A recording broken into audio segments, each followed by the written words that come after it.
Hello, I'm going to talk now about acceptable use policies and how they can be used by companies, both for security reasons and just for general management of IT and IT systems. So, an acceptable use policy sets rules for how an organization's computers should be used by users. So, this includes staff, people who are visiting. If it's, let's say, a school, it will be students as well. So, everybody using the IT systems at the school are covered by this policy potentially. And as with every policy, it's really important that you are getting these people to read and sign that they have actually agreed to the policy before they use the computer, because otherwise nothing inside the policy would apply to that person, or at least there would be justification for that person pretending like they hadn't read or seen the policy. So getting that confirmation either by signing, either physically or on a computer, or even at minimum clicking a tick box on a computer, is important to show they have had some engagement with the policy. Otherwise it's very hard to enforce if you cannot give evidence that a person is meant to or has said they have read it. So again, as with every policy, but I suppose in particular for this acceptable use policy, it must clearly state both what is acceptable and also unacceptable behaviour according to the organisation. So if it's not clear on what's allowed and what's not allowed, again, it's very hard to enforce the policy. And when you do try and enforce it, you are setting some sanctions up for behaviour which is not acceptable. And in the policy itself, it should say what potential sanctions, which are consequences, there could be for breaking the policy. So potentially there'll be some disciplinary panel, potentially you might get a first warning, then a second warning, then you might get fired. It can be more dramatic, it might be firing on the spot for some really serious offences, but it should be outlined at least briefly in the AUP.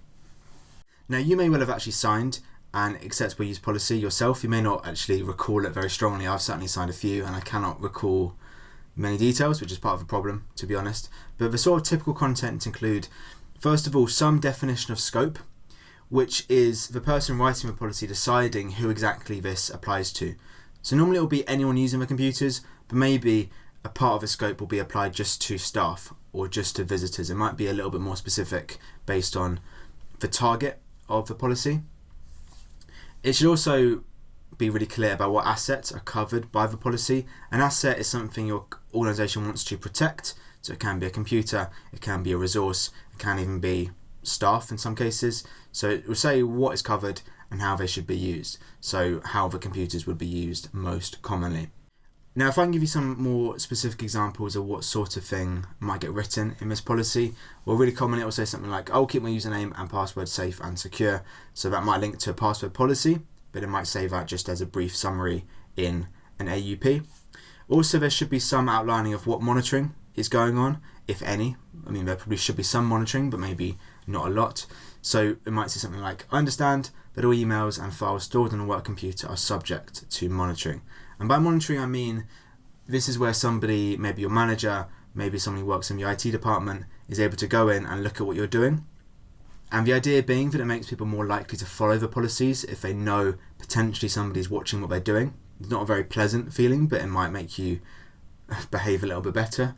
But also for evidence, if somebody does something wrong, you need some evidence afterwards to actually sanction them properly. And potentially if you have been monitoring their emails, you've got a copy stored which you can refer to as evidence. So there are different monitoring software. Some of it can, like I say, monitor emails, read emails. Some of it can go into your files. Some of it can be remote management software where you can sit and control the computer remotely. All these sort of things should be outlined because it shouldn't be a shock to the employees if they find out they've been watched, right? They should know about it ahead of time. Other common points are the fact that work computers are primarily used to conduct jobs and not for recreation, not for going on certain websites. Maybe social media might be blocked. All these sort of things should be listed in this policy. And finally, an example might be about keeping data secure. So I'll ensure any information marked private remains on my work computer to avoid somebody taking it away and potentially losing it or doing something more malicious with it.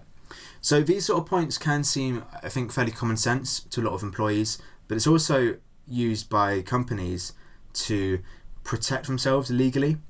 Because if somebody does, say, take away information marked private and it gets leaked to a competitor, if the employee has not signed a policy saying you can't do that, they could always claim ignorance or pretend to not understand that's a wrong thing. So it's important the company covers themselves by having a really comprehensive policy which is clearly signed and accepted by their employees.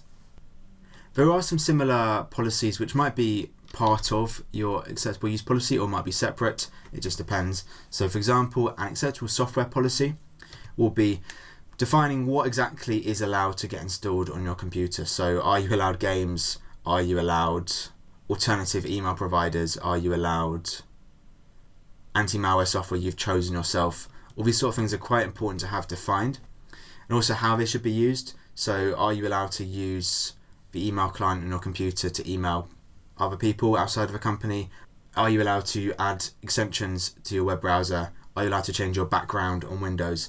Things which can seem quite small, but could be relevant for a security standpoint, and also could be relevant for a efficiency standpoint if an employee might be wasting time making alterations to their computers.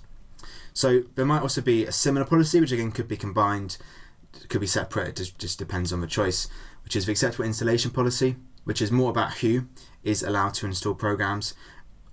Are employees allowed to install stuff? Maybe not. There should be strong user access levels, as we've talked about in previous videos, where only administrators can really install stuff. That should be how it goes. You should not really allow any employee to install anything they want, because clearly it could be malware and it could infect the computers. You would hope an admin would have more knowledge and would be more careful. And also, importantly, updates are crucial for security, because any bugs which could leave you vulnerable may not get fixed if you're not updating it. And so it should also define who is actually responsible for updating software, otherwise it may not get done. And that would be a major issue for your security.